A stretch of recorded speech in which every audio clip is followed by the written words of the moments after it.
Welcome to Owen and Brew's Barbecue. Tonight we're cooking up something really special for you. We have a whole buffet. It's whale blubber buffet. Oh yeah. Our chefs, Nick, Hold the shrapnel. Chris, myself, Matt, we've all been working on a hot stove over Ahsoka. Season 1, Episode 7. Spoilers ahead for all things related to that show. Welcome, guys, to the barbecue. How have you been? Fine. It's been it's been a long week, but it's been good. How are you guys doing? Not bad. Glad. So we had a request from one of our listeners and also one of our main patrons, Maggie, that she wanted us to record an episode for each of these last two episodes of Ahsoka. So here we are. We're going to just talk about episode 7 as opposed to pushing the final and the penultimate episode into one. So how many seasons do you think we'll get? Yeah, I'm thinking 2. Oh God, I hope we get more than just this. Yeah, I mean, I think we'll get 2 seasons of Ahsoka, but Yeah. it's gonna bleed into its own shit. you know, Yeah, I think it's after. just if I had to bet, it'll be I don't know what will happen in season 2, but I would think the movie should be called Heir to the Empire. Will be basically Thrawn has got his foothold in the Yeah. Star Wars galaxy, not this other galaxy, Right. and and then it'll be like and it's gonna be kind of weird because it's one of those, like, I'm sure you guys have seen those memes of that guy that's like, they always ask him, like, what are you doing? And he's just like look around going, Well, nothing. yeah. And like, Beetlejuice. What and are you it's doing? and it's exactly. Beetlejuice from Howard Stern. Right. Yeah. And but so it's one of those things where it is kind of the more Star Wars content we get, the more Luke is like, where the heck's Luke? Where the heck's but it's because they can't Right. put him in Sure. there. But it's like, what's Luke doing this entire time? Well, I saw an article or headline as I was just kind of looking at not reviews, but Easter eggs or just things about this episode. And, one of them was like, the fact that Star Wars won't recast Luke and Leia is holding back the franchise. And I'm on board with just recasting them. I know it's going to be jarring because, well, it was jarring for me to accept this as Hera. And it's taking me a whole season. That's different. It is different, but we can't CGI Luke and Leia forever. And if you want to like have any fun with this universe, you're going to have to open it up, Yeah. I mean, look at what Star Trek did with Strange New Worlds. They recast Pike. They recast all of those earlier. They said it before, but they recast them, and you just accept it. You're just like, okay, I'm along for the ride. These are the people. So I think the main thing is chemistry, charisma, and then if you're going to use them. Don't cast them and then just put them in one movie like they did Solo, and then we're never going to see them again. Although supposedly Lando as a movie, it's going to be a movie, not a TV show, which I think is a better way to go. See, I think it's a mistake. Okay. I always wanted there to be a Lando sequel to Solo because I think it makes sense if you had Solo go into Lando, tell us how he got Bespin, or show us maybe how. I mean, you can introduce and have Solo in Lando, but you can even have the classic when he gets boarded and has to dump his spice. I just don't see it being a success. That's the thing. I think if it would have you're been a negative Nancy, Nick. I mean, I know you that, approach but everything as like the glass is a quarter full. It's not even. Yeah, it's not even half. It's a quarter. But no, it's just, I mean, I have nothing against Donald Glover. I have nothing against them making anything about Lando. That's fine. I mean, if it was a Disney Plus series of like 6 episodes to kind of show all that, great. I'd be all on board. Let's watch it. It'll be fun. But to do a standalone movie, if it's just going to be released in theaters, I think it's going to go down quicker than the Hindenburg. I just don't see it being. I mean, I was on board with a Lando movie rather than a series from the get-go. I just thought it made more sense to continue it and not have a Solo 2 because that makes no sense. But is there enough? The nerds, the Star Wars nerds would probably dig it, but you got to think about money making, right? Yeah. Like, is a Lando movie like a big enough? Is it like a big enough like draw? Like, are people going to give a shit? That's what I'm trying to say. Yeah. Like, he's such a minor character in the original films, and then I mean he's only because Donald Glover was Lando. Was he even like relevant really when Solo came out? It wasn't like, I don't know. I just didn't feel like it's like it just. Like, I don't know if it's going to carry the weight of a movie. Right.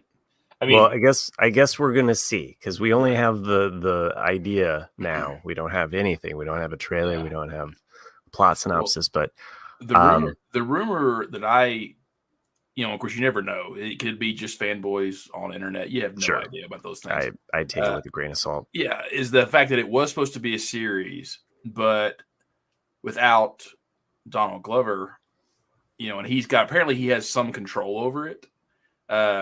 Is that Kathleen Kennedy was insisting on L8 or whatever the droid's name was being back in the story, and she was adding in story elements that didn't make sense to him, and so he basically said, "Shut up, Kathleen Kennedy." I'm taking this with a grain of salt, right? That's what I'm saying. Like because I also saw that Taika Waititi, like, his movie was canceled. Right. I mean, I don't know about that. No, it's not. No, his is not. And his then, name is... there was a rumor out there, and then you read these things, and you're like, is that true? And then you read another thing, like, no, it's confirmed. It's not been canceled. It's still on the books. It's the same with Ryan Johnson. They've said that he's canceled, but then then every now and then they're like, oh no, it's still on the books. They just hasn't canceled yet. But it's also the same as with how many times did the Rogue Squadron, kind of be on off, and again with the Screen Actors Writers Strike and the Actors Guild on strike. I mean, everything's been in this purgatory limbo. So we're here to talk about Ahsoka. It's all Star Wars. Yeah. Well, and we're speculating as far as like, where does this go from here? Because we almost kind of feel like this has got to have a cliffhanger ending. I mean, every episode is kind of, I've got predictions. Okay. Well, let's talk about this episode first. Episode 7. The things that happen. I know we get more space whales. The reason why we're serving up the blubber buffet here tonight is all these space whales that died, I assumed. Some of them jumped away, which was interesting. Yeah, they're like, peace, we're out of here. No thanks. We're doing you a favor, stupid Jedi. I'm imagining think about their thoughts, like, this crazy Jedi wants to go to the funeral planet, where it's like, wow, what a dark, messed up person. Okay, we'll take her. And then when we get there, like, boom, boom, boom, like, what the heck? Well, and there's clearly more than just one planet in this other galaxy. So, I mean, that's kind of the fascinating thing about this. It's like we're only visiting this one planet within this other galaxy. Right. And apparently, this planet does not have a dry cleaner for Thrawn, because his uniform just looks like crap every week so far. You'd think Night Sisters could get that He is. Out, he's eating well, and rumor has it he's building an electric ship. He looks like a fat Elon Musk. Hey, I am here for this Thrawn. This is the best Thrawn that we've had. But Thrawn, I mean, we get to see him, and at least for the newbies, we'll just call them the normies, or the people that have never seen any of the cartoons. They have to, or even read any of the books. They have to understand exactly how Thrawn's mentality works, as far as like the fact that he is a chess player. He's moving one step ahead. He's always thinking about the outcomes, up until one specific moment, which was a cool moment where, he finds out who Ahsoka Tano's master is. Right. And it's the one moment where he shows a little bit of like, he's... Well, yeah, it's because he, like he said, I think because he nailed it. He was like, she's probably unpredictable. Right. And so there's no way to plan someone who's unpredictable. Correct. So he did what was best, is just kind of send out. I mean, it was strategy. It's just like, let's send out a small party to delay them enough to buy us time, which is all he needs. And it's like, it was great. Yeah, he said that. He goes, she has the one thing she needs and she can't have, and that's time. Mm-hmm. Yeah, I thought that was great. That was a great line, and that was a great like strategy, because it also sets up the fact that Thrawn can successfully escape, and we have this other story going on with Balin yet, and that has to unfold. Yeah, he's got to die quick. Well, that's what I wonder. Like, I wonder Yeah. if he dies or does he survive this season? And speaking of recasting, would they recast Balin? Someone, I always forget his name. Is it Trell? Or you know him as a tall, skinny guy actor. I can look him up. But, he fits the bill. I don't know if he could, as an actor, I don't know if Balin's not skinny, though. I meant like he's got the same, you know what I mean? Like, okay. He's fit. Yeah, he has. He could, and if he had a beard, he could look similar, but his voice is completely different than the actor. And I don't know if he could play that. I don't know what the word I'm looking for is with him. But he does. He has this deep wisdom and calmness about him, and I don't know if this actor could do that to the point to do it justice. Well, that's really tricky. I'll be curious to see how they write themselves out of a paper bag with this, because I mean, everything that they've set up with Balin, it seems like, he's a formidable opponent that has a connection to the Clone Wars. I mean, the idea that if he does gain access, if the power that we're all suspecting him that he's going after is a world between worlds, he could essentially change what the Jedi and Sith were trying to do. Schreiber. I mean, he could even be looking for Sabretooth. Yeah, Sabretooth. Yeah. That's who they're saying. Like, he could probably fill the shoes, but his voice is so different. And I know his way he acts, and he's a very good actor, but I just don't know if he could do that role. But he's the one that was like, people are like, oh, I think if he makes it to season 2, it should be Lee Schreiber. I'm like, oh, look, I could see it. Yeah, Sabretooth. Yeah. Sorry. No, that's a good thought there. I don't know. I'll be waiting to see exactly how this kind of plays out. I do think we'll still have some surprises. I don't think that it's going to go the way that we think, which I'm hoping that it continually kind of has these moments. I liked that we got some of the Night Sisters action. We can kind of see, beyond using these floating orbs to imprison Sabine, like we get to see actually kind of some of their witchy magic and locating. That was actually the only thing that irked me. It's like, okay, wait a minute. So, and the entire episode, the only thing that irked me just a little bit. It was like, okay, so they can locate Ahsoka. Why couldn't they find what's his name? Why couldn't they find Ezra? It's like they find her within like an hour of coming into the orbit, but they can't find Ezra. Like, what the heck? So to me, it was just kind of ill thinking. Sure. Other than that, it was fine. I always kind of, my understanding of why, or whether or not they thought Ezra was alive or dead, is the fact that I just always kind of thought, like, in this time that they've been there, Thrawn has probably hunted Ezra at some point and given up, losing so many different troops to them, and maybe Ezra has learned to mask himself by being in this troop of creatures. One of my favorite fan theory, which I don't believe for one second, is Ezra's wearing this chainmail. And it's like, someone said, they were like, I think it's dog tags of every stormtrooper he's killed. I'm like, that would be cool, but I don't think so. Maybe Chopper killed, but not Chopper, yeah, because he's the mass murderer, and he almost went psycho on the council there. So yeah, we had the war crimes tribunal here brought up against Hera. We got to see Coruscant with a new Republic logo. I wasn't sure, because like I was looking at it, and to me it almost looked like Old Republic. Yeah, if that was the Old Republic, I was like, why is there an Old Republic logo in Coruscant still when it's been, like, you would think that would have been removed. So why would you put an Old Republic and not a New Republic symbol there? But, so we see this I guess, they're bringing Hera up against charges. And then of course we get that surprise cameo by C-3PO that kind of so weird. That was weird to me. His neck was thicker too.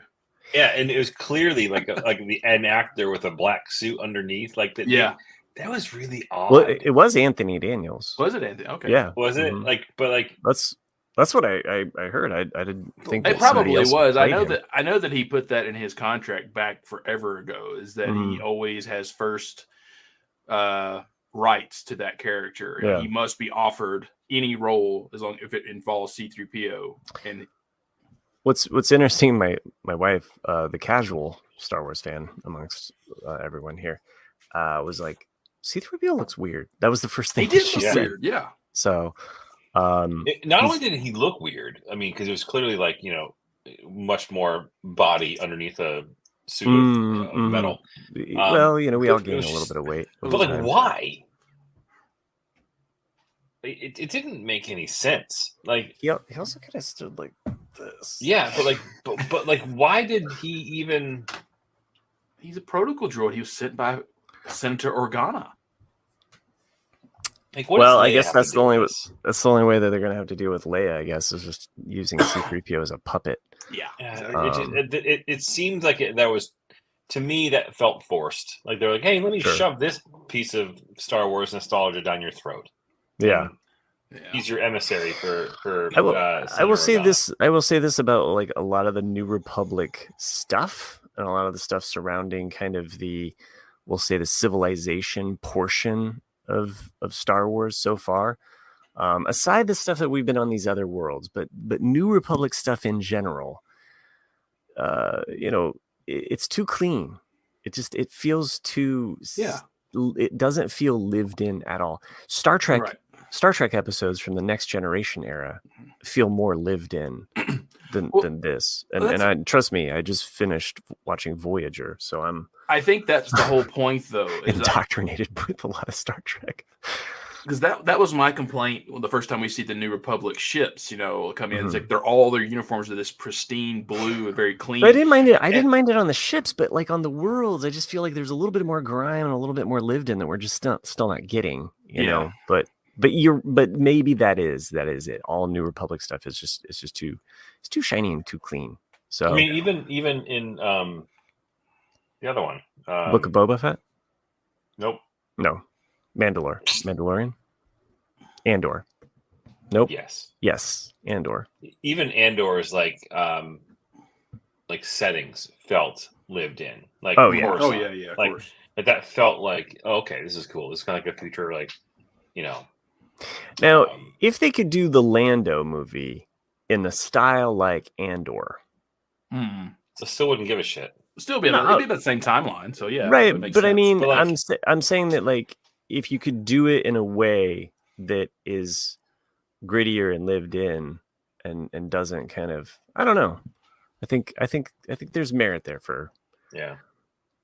How does Lando meet Lobot? I'd love to see that too. Like I'd love to see that. But like, do you really though? I do. I like that's Lobot. It's one page of a comic book. You don't need to make a movie out of it. I'm here for it. And by the way, I don't even have my Lando cup. I'll bring it for the RCAD later. And here's the deal. Like again, I'm gonna rehash what I just mentioned before. Like this will be known as right? I'll die for Lando episode. No, but the thing is though, it's like the casual viewer, aka the people that are going to make money for Disney, aren't going to care. Okay. I agree. I see what you. Chris is saying. I see you, and yet I love the Barbie movie. If you would have told me like that, I would be like, oh, I want to see that movie multiple times. Are you comparing the Barbie movie by Greta Gerwig with the potential who knows it's going to happen bullshit Lando movie? Yes, I am. Oh, God damn it.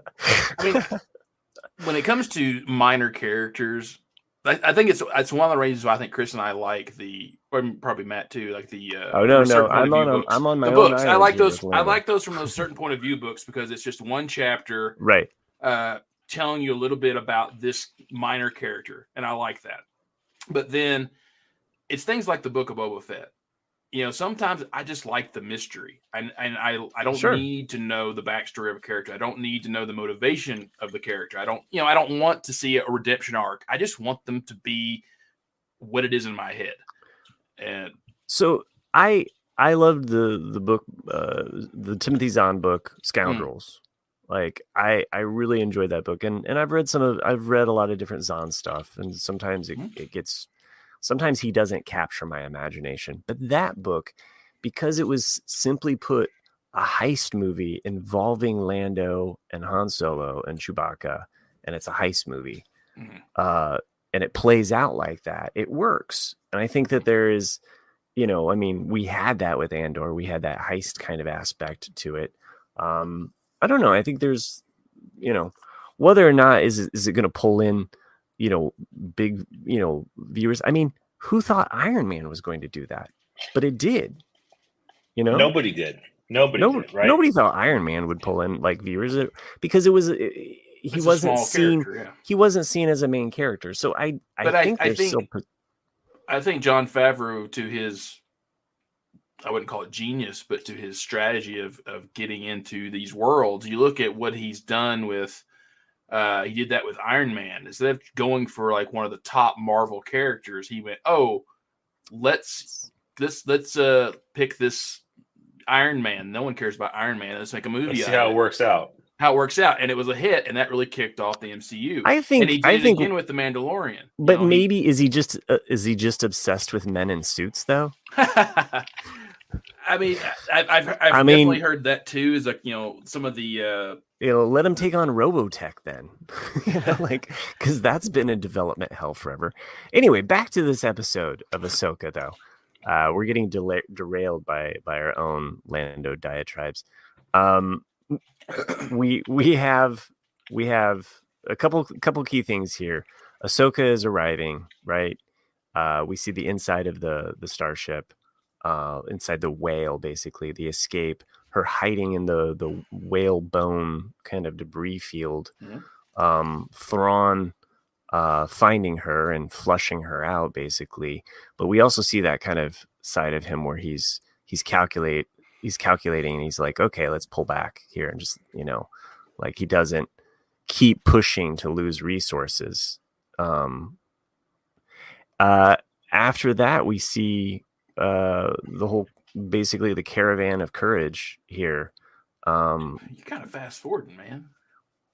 What am I skipping over? I don't know. Just little things. I'm trying to paint like a general picture of this episode and some of the key things that happen. So while all of that is happening, we have this other aspect of Ezra and Sabine, and we get a little bit more of, I think, kind of a casual conversation with them, which is nice. What I liked about that scene in particular, I hated they kind of glossed over the fact that we saw off screen that she told him about the entire original trilogy. Oh yeah, so cheap.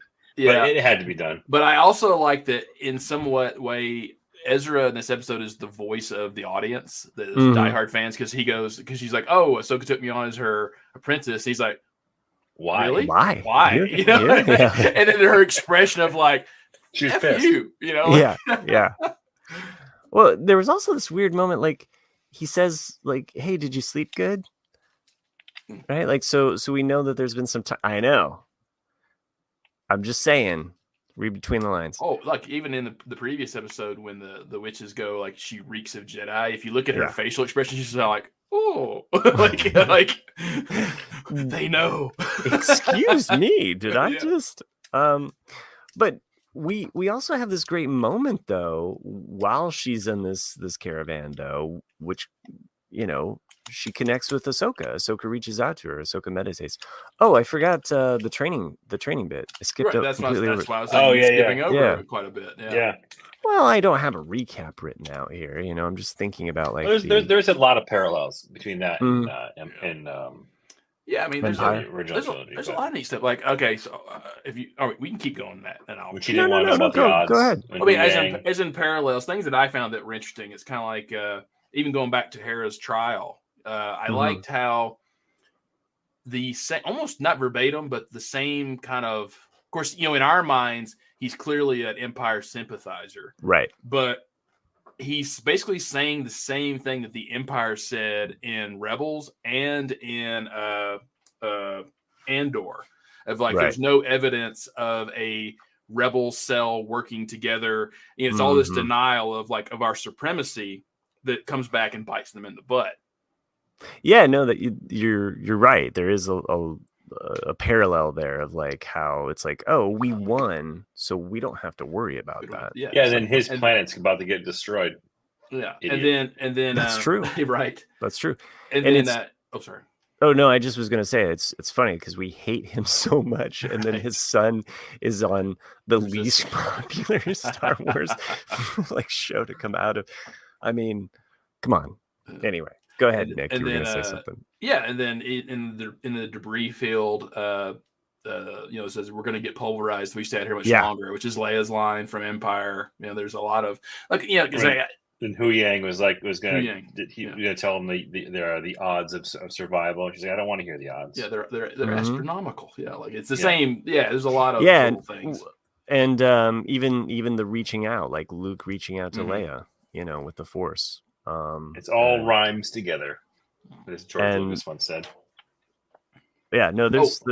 Go ahead. But going back to the video, on this little bit, I like the video. I mean, you can tell a lot from just watching it. She said this is the last one he ever gave me, but this is early in the Clone Wars because he's got the short hair. He's wearing the clone armor that he wore in the early days of the Clone Wars. So it's like, wow, he must have made a series like when he first got her as an apprentice, and that was it.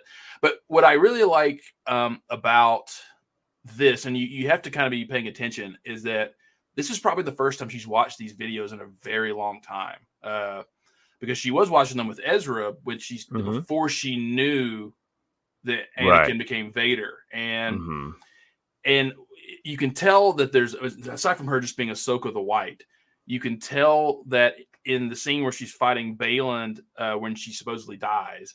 She's just using one saber. She's using a very Western medieval type fighting style.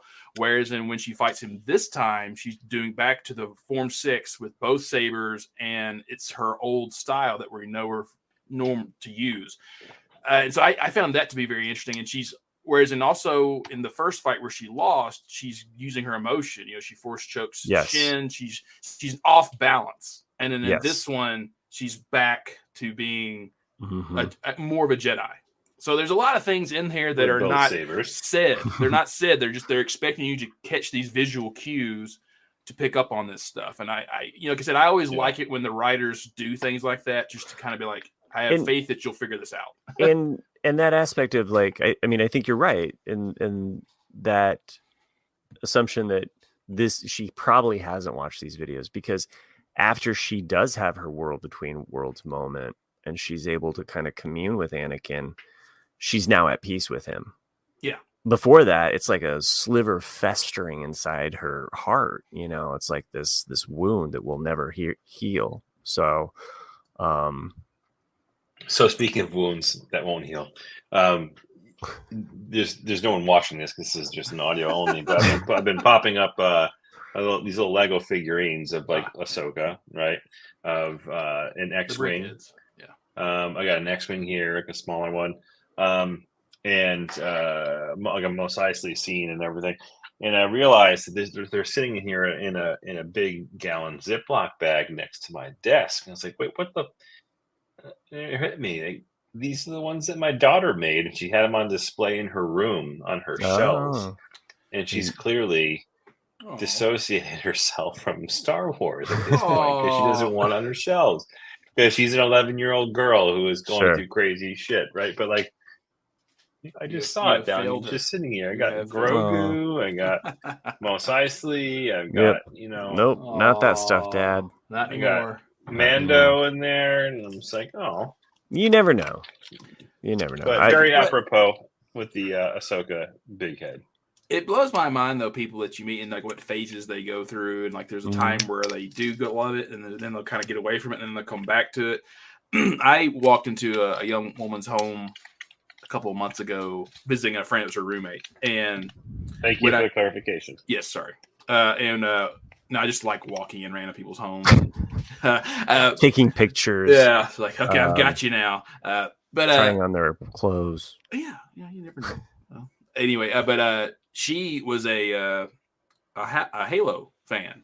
Oh, nice. And yeah, she had a big statue of Master Chief. She had stuff on her walls. Like, I mean, and to look at this person, the way that they dress, the way that they act, you would have never in a million years ever thought this about it until you went into her room and saw that. You're like, holy cow, you're a gamer. You're cool. Yeah. That's awesome. Yeah. So anyway, I still have a Nintendo, a couple sets of builds. I haven't opened this one up yet. That's the old reissue. You really need to do this on the RC80 so the collector interrunt Jack. UCS X-Wing. I haven't opened it up yet. That looks good. Yeah, that's a new one. The only thing I've heard like diehard people complain about it is that the nose, doesn't look. Oh, shut up, you nerds! Yeah. But I don't know. Yeah, I mean, and I was saying to Matt. Sorry, this is not Star Wars related, but go back to Legos. So Chris, there's a rumor coming around for Thanksgiving release that they're going to release the big Avengers Tower to go. So that's the rumor. Anyway, and we got this guy too. I got that. Oh yeah, that was one of the bonus ones. Yeah. So. And another little. So everyone out there is showing like Lego Star Wars stuff. That I got about 3 of those little mini X-wings. Those are. I think fun. we all 3 got those because you had to spend so much money to get those because we got the coin as well and If the 40th anniversary of Jedi, I think it was. I think I'm gonna say this to my son when he gets a little bit older and have him put that together. I think I ran into that in my grocery store or whatever. Like they had the little like X-wing Lego. I was like, for $5, I'm buying that. Sure, like So I got some VIP BS. I have no idea what it is, but back to this episode. Yep. And things that happened in this episode. So we get this really cool fight. Again, we talked about this like in the last episode. Each episode we've been getting fights and really good ones. Yeah, good ones.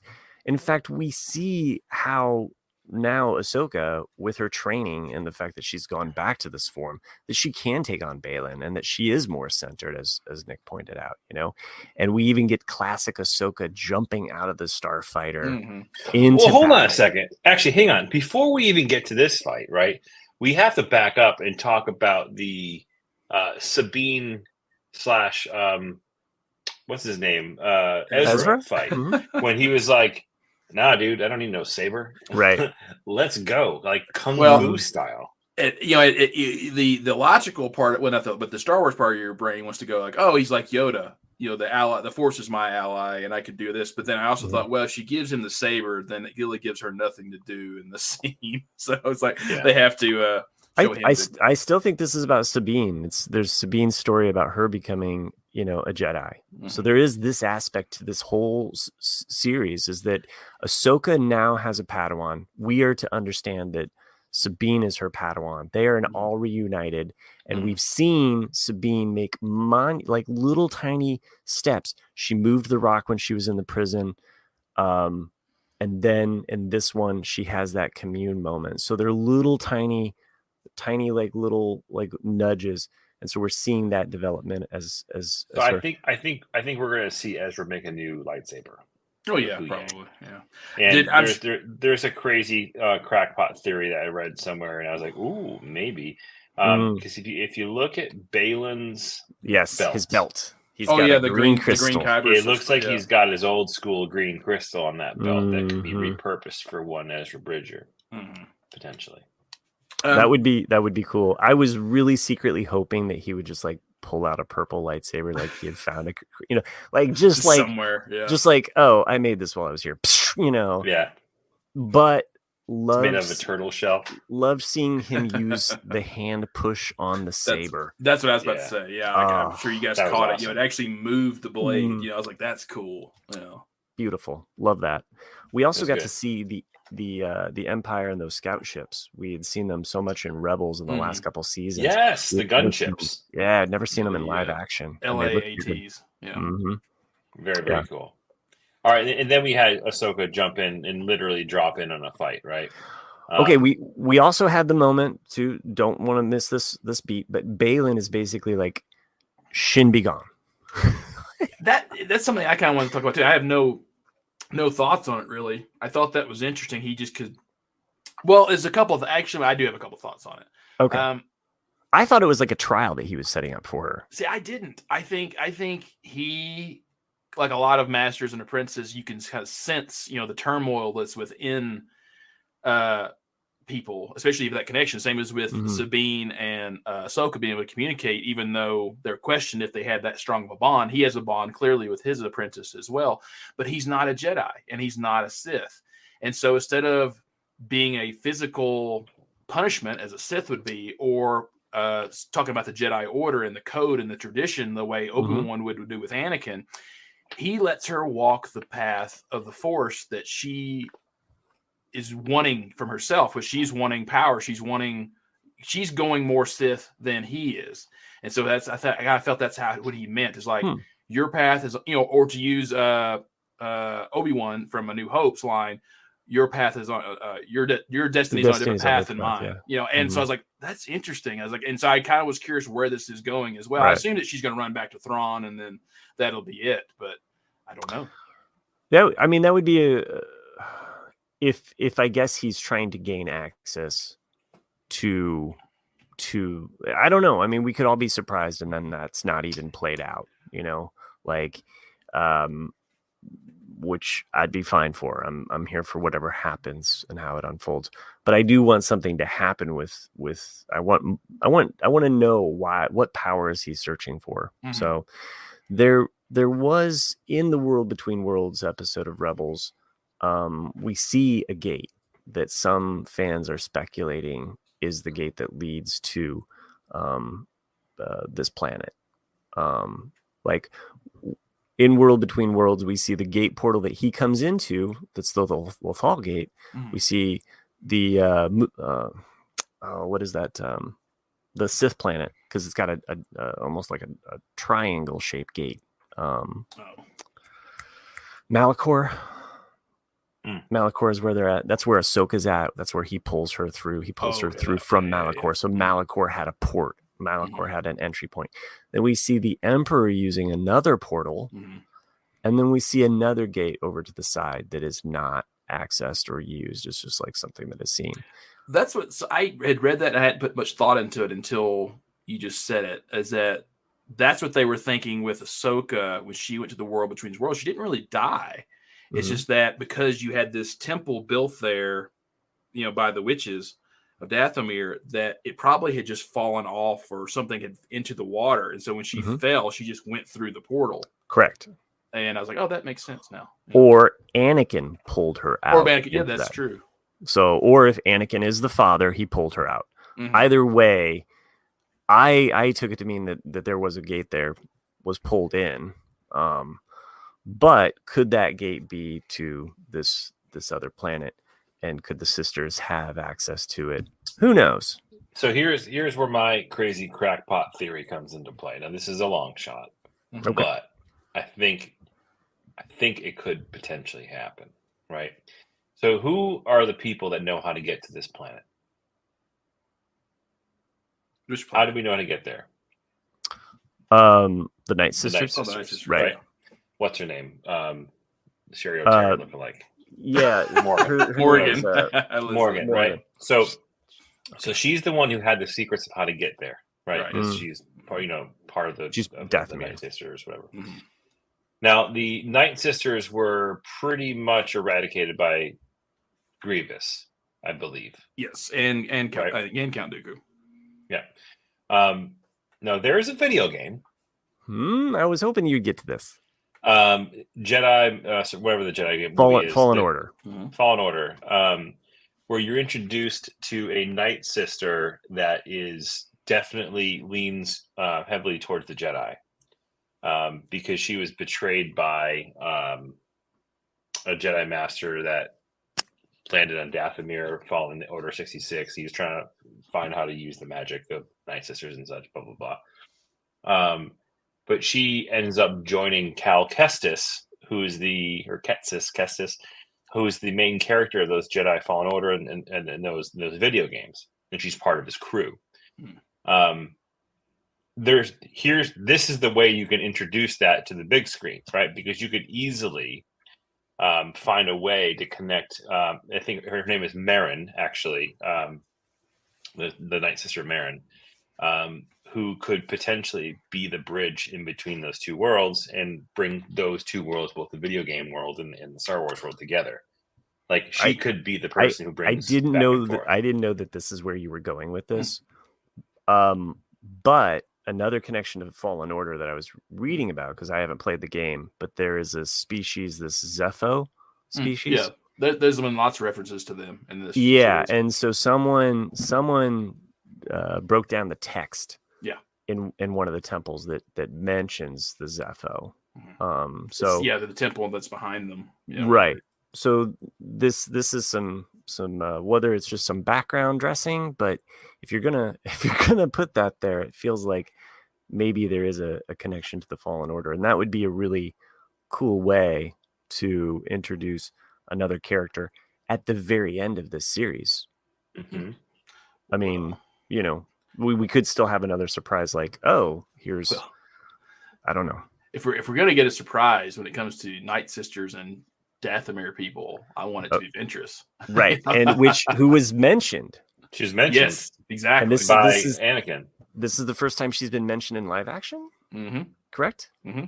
So this had a lot of fans like speculating, like, ooh, we could still get this. Which would make sense for Ahsoka to have a villain that could match her. So thing is, I would be curious though what Ventress would do, because she's no longer evil, at the end of her story arc, and she actually helped Ahsoka, and right. So they're close. Well, I wouldn't call them close, but they're not enemies anymore. Well, I do want to show you one thing here too. If you could pop my screen up. Sure. Who does she look like? She does look like Ventress. Her facial markings are different, but who could play this role? Oh, I don't know. I don't know. It looks like I don't know. To me, she looks like Ewan McGregor's daughter that we saw in Obi-Wan Kenobi. But we just have to have this whole family. I think she looks like the voice actor for Ahsoka. Oh no. No, I don't see it. Nick would know. He's an expert. He has. Ashley Eckstein has these big chipmunk cheeks, and so it's just like she's very distinguished facial features. Yeah. Well, all right. That's Marin. That's the Night Sister from. I would. Order. If Ashley Eckstein played that role, I'd be all for it. Like I said, I just want her. Get some credit. Yeah, get some credit. Exactly. That's it. Any actor that's been such a pivotal part, I want them to at least have some kind of on-screen. It's kind of like, how many times did Anthony Daniels have cameos? Yeah. Yeah, it's just like you don't have to notice him, but he's there. You're like, oh, there's Anthony Daniels. Right. So we have to wrap this up. We're on a time crunch. We got an RCAD to get to, and we have an email. So before we wrap up, I wanted to kind of get to this email. So obviously we're going to have a lot to unpack for the next week's episode, which will be the final episode. Season finale. Let me say a couple little things here. Once again, we had another Lord of the Rings things. Like I felt like with the Howlers attacks on the two towers. Yeah. I felt that. I like that the slingshots they were using were kind of like an homage to Ezra in early seasons of Rebels. See here. All of the creatures, and all of their antics, my family loved. Or Ezra. Yeah. So. The troopers, when they died, no smoke came out, so clearly they were alive. Yeah, maybe? I know. This was a part that my daughter, while we were watching it live, she was like, "Oh, if they are dead, that would be a really freaky way." And I was like, I was kind of waiting for it. I was kind of waiting for that moment where they're all laying on the ground and then they just rose up and started to attack them. Because then how do you battle that? So. But perhaps the bodies on board are I don't know. I'm wondering if there's troopers or are there other witches or Night Sisters or whatever.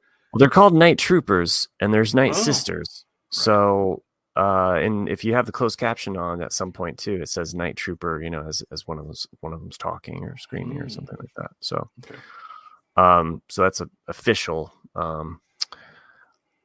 let me read through this email here and see if there's any questions that we need to respond to here. It says, "Hey Matt, Nick, and Chris, please record." I assume that she wanted me to say it like that. "Please record a podcast for both episode 7 and 8 of Ahsoka." She did put an exclamation point. "Matt, can you please repeat the patron names you used from the last episode and cut them off? I do enjoy the names." So that was kind of a nice little cop out for you. You could just use the same ones you used last time. Recycle. No. Recycle. I wrote down new ones for you guys to criticize. Last week, Maggie, I said Clone War memory Maggie because Ahsoka had a Clone War memory. Yeah, Chris didn't like that one. No, I think I said Shadow Warrior Joannakin because I always cop out and use Joannakin. It's an easy one. And then I said Grand Admiral. Yeah, if you like, we like that one. Yeah, okay. We did like that one. Thank you. I worked hard on that one. And Captain Enoch. At least you didn't want for one of them. Yeah. What? Come on. I spend a lot of time with my alliterations here. All right. She says, "I have been loving Ahsoka. It's been good. I agree with you that it was a little jarring to see Hera and Ahsoka in live action at first, but I've gotten used to it. But now I have gotten used to it. The other character I am loving is Baylan. I want to see more of him, which I know we can't get. R.I.P. Ray Stevenson. I'm torn between wanting to see Baylan die on screen because I'd rather not have him never mentioned again or die off screen. I can't figure out what he is up to. Do you think Shin is Baylan's daughter?" Chris says no. I say no. He's emphatically. Oh no, sorry, Nick. I say no. I mean, it's possible. Sorry, I didn't mean to mix you two up. I'm reading an email, Chris. Yeah. Chris still haven't said anything. All right. Okay, Chris, what do you think? Do you think Shin is Baylan's daughter? No. It's real. Who's on first? No, I don't think so. Okay. I think she's I don't know what she is, but I don't think she's Baylan's Well, daughter. Maggie says in her letter. I'm so old. In her email here, another podcast I listen to wonders about that. Part of me thinks so, but everyone doesn't. You kind of skipped over that, so she's podcast cheating on us then. Yeah, so you have to. I mean, we're not pumping them out with every episode. So if you're jonesing for your Ahsoka facts. She also writes, "I want more Thrawn because he is such a great bad guy. I also want more Ezra. What have they been up to? Will we even find out?" I think there's a subtle red herring with Thrawn that we saw in this episode, in that he was scared as shit. Not that. No, I mean, not that he was scared of Ahsoka, because I think he knew Anakin and he knew Vader, so he knew how to kind of play that. But I think the thing that we're overlooking is the fact that he continually calls Shin and Baylan mercenaries. Yes, and I think he is underestimating what they can do, and I think that's going to come back to bite him. Yeah. No, I think that's fair. You're right. He's made it a point to bring that up more than twice with Morgan O'Terry. Well, and we even had that really lovely moment where Ahsoka actually reaches out her hand, like, come with us. Like, she's not afraid. Like, they're like, you know, which I love, because that is a very Jedi way. Okay, so the more to this email. A thought that kept going through my head during your last episode is a George Lucas quote. It's like poetry, so that they rhyme. Every stanza kind of rhymes with the last one. Star Wars is like poetry; it rhymes. I am here for the rhyming, is what she writes. The three great mothers have names: Actropah, Clotho, and Lachesis. Are clearly named after the three fates of Greek mythology: Atropos, Clotho, and Lachesis. I hope I didn't murder those names, but I'm sure I did. I found that out on IMDb. Dave Filoni does love his mythology. I think that's what he's been doing this whole season, though. Like, you know, he's definitely pulling from Lucas's book. style, and that he's even going back. He's going back even more than Lucas did, though. Like he's really pulling from a lot of Norse and a lot of other kinds of mythology. Lucas was a big fan of Joseph Campbell. He had him as a teacher, and you can see that influence on the original Star Wars. But it almost kind of peters out as you get to Return of the Jedi. Yeah. You know, that's kind of where the soul is missing, is that mythology. You see it in the first two more so. And then he kind of sprinkles it in through some other ones, but you're right. Filoni goes deeper. I loved seeing Hayden Christensen as Anakin. I am glad the Sky Guy Snips relationship transferred into live action. Mm-hmm. I think we might get more Anakin. At least I hope so. Check. We did. I recently got a shirt that says Padme and Ahsoka and Rey and Jin and Leia. I can't wait to wear it to work next 2 Tuesdays. I could talk more, but I'll save that for later. I'll email Tuesday after the new episode. Maggie the Mandalorian, still my favorite Star Wars nickname. Well, thanks, Maggie, for that email. And please feel free to email in about your thoughts on the final, or if anybody else wants to email in, we'll read your email on the podcast. The email, which Chris so aptly named, is TheForceIsWellDone@gmail.com.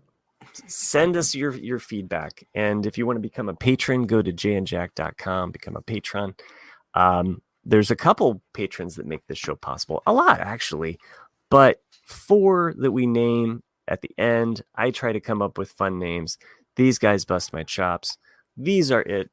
I try to actually come up with kind of more of like what the patrons would have liked from the episode. So it's kind of like more of like a... Stop making excuses for your poor work. Let's hear what you got. All right. Joanne's surprise at 3PO's cameo. See, it's like poetry. It's like a stanza. Maggie's Jedi Starfighter training session. Like, these aren't working for you guys. Yeah, how about this mouthful, one? Yeah. Eckhart's Caravan of Courage. Oh, that's nice. That one's good. That's always the third one. Yeah. And Ed's no commitment to Shin. Oh, that'll pass. Okay. 2 out of 2. Okay. I'm at 4, actually. Okay. Math major. Okay. Well, I'm trying to get that average. 2 out of 2 would have been a perfect score, which you did not get. I am done. Okay. I'll be here for next week. By the way, we didn't even talk about the title of this episode, which I still don't quite break down the understanding of dreams and madness. Because that's what Balin's called it. He goes, "This is a planet full of dreams," and it's a direct quote from what he said. Okay. Yeah. I'm thinking that the dream for Thrawn is to escape, right? Yeah. That is the dream, and the madness is being trapped here. Mm-hmm. So without dry cleaning. So get your dry cleaning here next week. Join us. Hope you enjoy the finale. Hope you all enjoy the finale. I do too. And join us next week. So, here's where I end it, and that'll do. May the Force be with you. Great show, kids. 1 in a million.